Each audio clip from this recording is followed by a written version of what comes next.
আজ পবিত্র ঈদে মিলাদুন্নবী। আজ সোমবার 12 রবিউল আউয়াল, পবিত্র ঈদে মিলাদুন্নবী। 570 খ্রিস্টাব্দের এই দিনে মানব জাতির জন্য রহমত হিসেবে প্রেরিত মহানবী হযরত মুহাম্মদ এর আবির্ভাব ঘটে। দিনটি মুসলিম উম্মাহের কাছে পবিত্র ঈদে মিলাদুন্নবী নামে পরিচিত। মহানবী হযরত মুহাম্মদ সাল্লাল্লাহু আলাইহি ওয়াসাল্লামের জন্মের আগে গোটা আরব অন্ধকারে নিমজ্জিত ছিল। ওই সময় আরবের মানুষ মহান আল্লাহকে ভুলে গিয়ে নানা অপকর্মে লিপ্ত ছিল। আরবের সর্বত্র দেখা দিয়েছিল অরাজকতা ও বিশৃঙ্খলা। এ যুগকে বলা হতো আইয়ামে জাহিলিয়ার যুগ। তখন মানুষ হানাহানি ও কাটাকাটিতে লিপ্ত ছিল এবং মূর্তি পূজা করত। এই অন্ধকার যুগ থেকে মানবকুলের মুক্তিসহ তাদের আলোর পথ দেখাতে মহান আল্লাহ তাআলা রাসূল সাল্লাল্লাহু আলাইহি ওয়াসাল্লামকে দুনিয়ায় প্রেরণ করেন।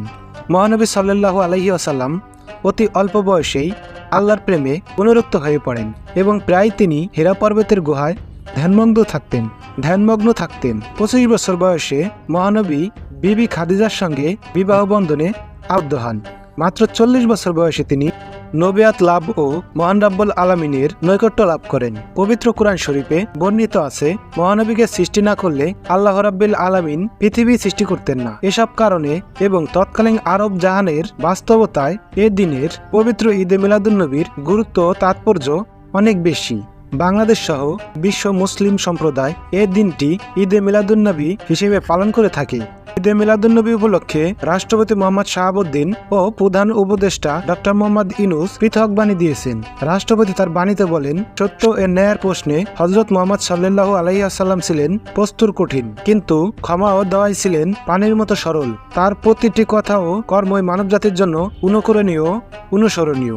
এর জন্য পবিত্র পুরাণে তার জীবনকে বলা হয়েছে উসওয়াতুন হাসনা, অর্থাৎ সুন্দরতম আদর্শ। রাষ্ট্রপতি বলেন, নবী কুলের শিরোমণি সর্বশেষ নবী রাসূল হযরত মুহাম্মদ সাল্লাল্লাহু আলাইহি ওয়াসাল্লামের জন্ম ওফাতের সৃষ্টি বিজড়িত পবিত্র ঈদে মিলাদুন্নবী সাল্লাল্লাহু আলাইহি ওয়াসাল্লাম সারা বিশ্বের মুসলমানদের জন্য অত্যন্ত পবিত্র ও মহিমান্বিত একটি দিন। পবিত্র ঈদে মিলাদুন্নবী উপলক্ষে আমি দেশবাসী সহ মুসলিম উম্মাহকে জানাই আন্তরিক শুভেচ্ছা ও মোবারকবাদ। প্রধান উপদেষ্টা তার বাণীতে বলেন, বিশ্বের সর্বশ্রেষ্ঠ মহামানব, বিশ্ব মানবতার মুক্তির দিশারি মহানবী হযরত মুহাম্মদ সাল্লাল্লাহু আলাইহি ওয়াসাল্লামের জন্ম ও ওফাতের পবিত্র স্মৃতি বিজড়িত 12 রবিউল আউয়াল ঈদে মিলাদুন্নবী সাল্লাল্লাহু আলাইহি ওয়াসাল্লাম বিশ্ববাসী, বিশেষত মুসলমানদের জন্য অত্যন্ত পবিত্র ও মহিমান্বিত একটি দিন। এ উপলক্ষে আমি বাংলাদেশ সহ বিশ্বের সকল মুসলিম উম্মাহকে আন্তরিক মোবারকবাদ জানাচ্ছি।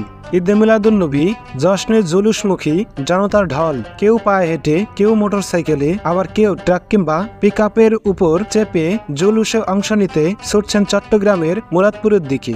ইয়া নবী সালাম আলাইকা মুখে ঐতিহ্যবাহী জশ্নের জুলুসে অংশ নিচ্ছে শিশু থেকে বৃদ্ধরাও।